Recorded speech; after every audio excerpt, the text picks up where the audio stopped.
Elon Musk is wasting no time putting his stamp on Twitter. Elon Musk announcing massive layoffs overnight, telling employees they get an email today telling them their fate. We're all about to get fired from Twitter. I've been here 9 years and 9 months now. 4 years. 4 years? 2 months. 9 years and a month. At email, subject, your role at Twitter.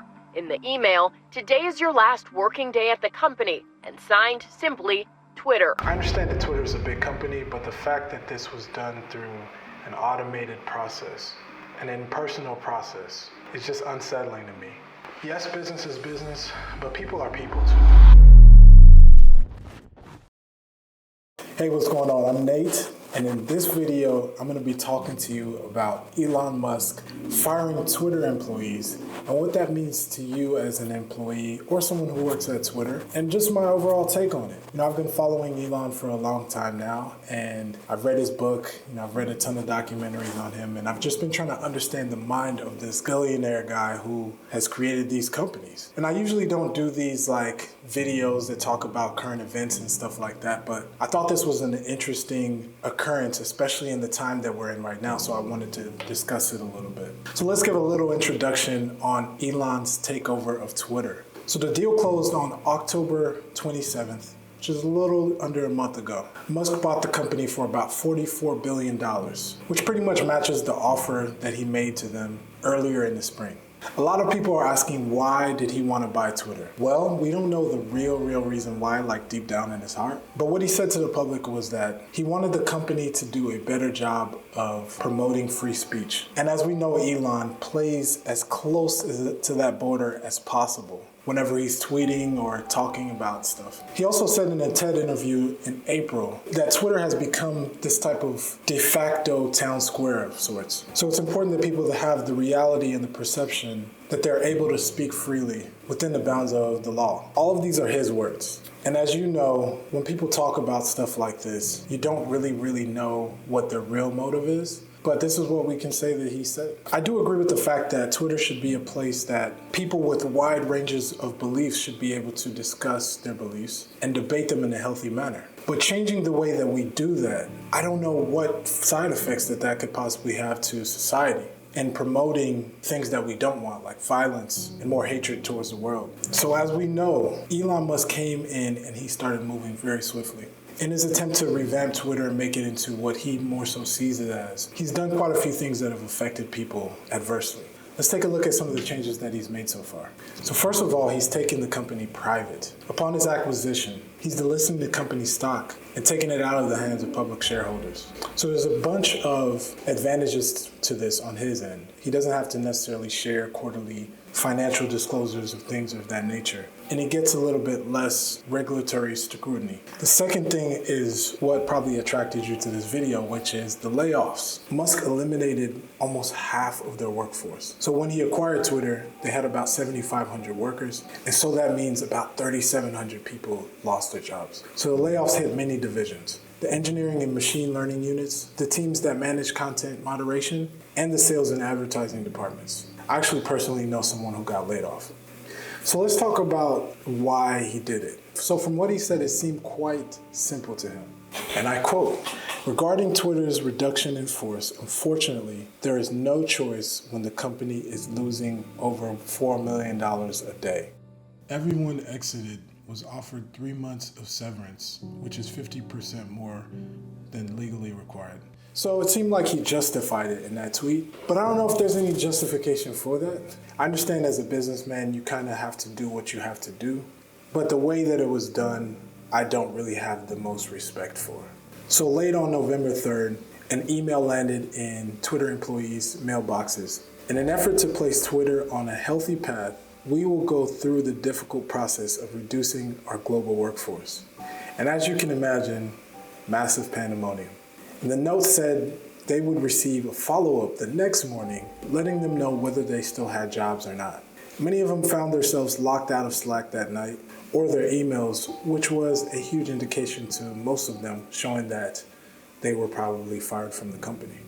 And those who remained in Slack posted emojis and things of that sort, saluting and sending off the people who were not in Slack anymore. I understand that Twitter is a big company, but the fact that this was done through an automated process, an impersonal process. It's just unsettling to me. I don't really understand the morale of that, and I understand that the people of a company make a company what it is.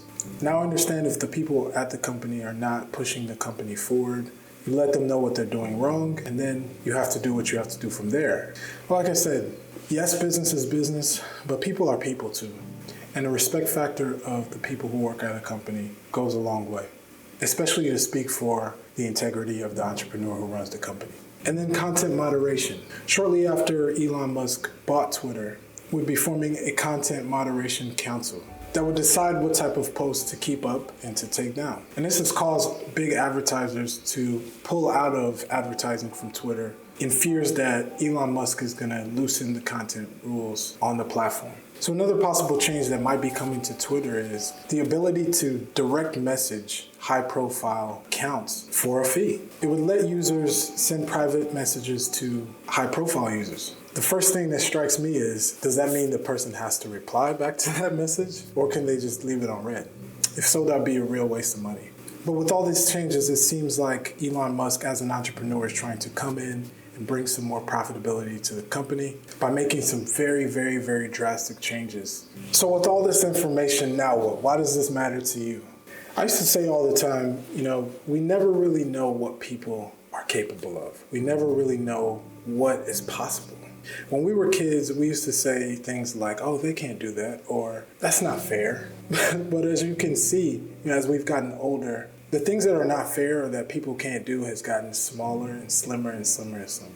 So while you're at the company that you're at, that's something to really, really think about.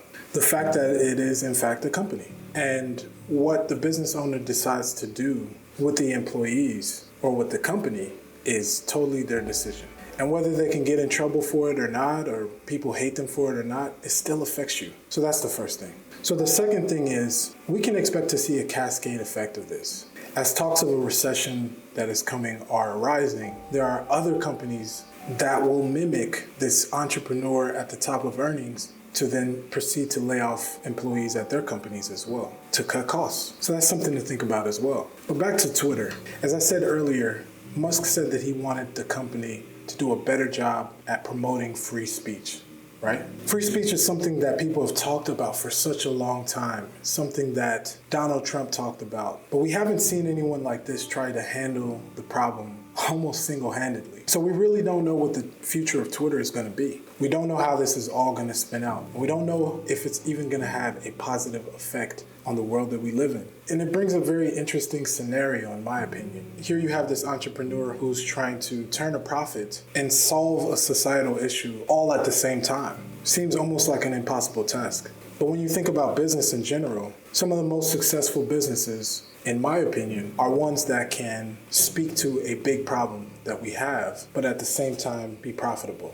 We haven't seen many companies be able to pull that off. So Elon's facing a very tall task. So how does it affect business owners? So back in May, Musk actually floated the idea of imposing a monthly cost to commercial and governmental users. So that means if you own a company or you're a government, you would pay to use Twitter. I'm just imagining it was just him kind of brainstorming how to bring some more profitability to the company. So it might be something that we see in the coming future. But at the same time, just because it's something that will make Twitter more profitable, how do we say it's something that will make business owners more profitable and incentivize them to actually pay for the subscription? What I would imagine is that Twitter really spend some time to create a magnificent offer for business owners to make that actually worth it for them. Because if not, then what's the point? Why don't we just go to another platform that's free? Because right now, organic content is the best type of content to get on social media. Most of us are paying for ads, and most of us are seeing ads. So what are some lessons that we can learn from this whole fiasco?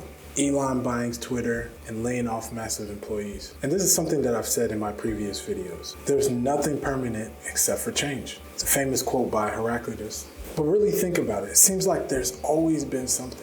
I mean, even in the last 2 or 3 years, pandemic, wars happening, recessions, financial crises, housing bubbles, oil prices. I mean, there are so many things that have changed and that have changed us. But let me tell you one thing that I believe in. Massive change is the beginning of evolution. Whether that's in the world, whether that's in your personal life, when things change drastically, everything else changes around it. And while the change is out of your control, the way you handle it and the way you perceive it is in your control. So what happens after that change is highly dependent on you as a person and how you handle it. So my takeaway from all of this is brace yourself for change, embrace the change that comes with change, and change your mentality and your perception so that you can grow positively from the change. So let me know what you think about this. I'd love to hear your thoughts. Make sure you comment on this video, like it, and subscribe to my channel if you like this type of content. And once again, my name is Nate. Thank you so much for watching this video, and I'll see you in the next one. Peace.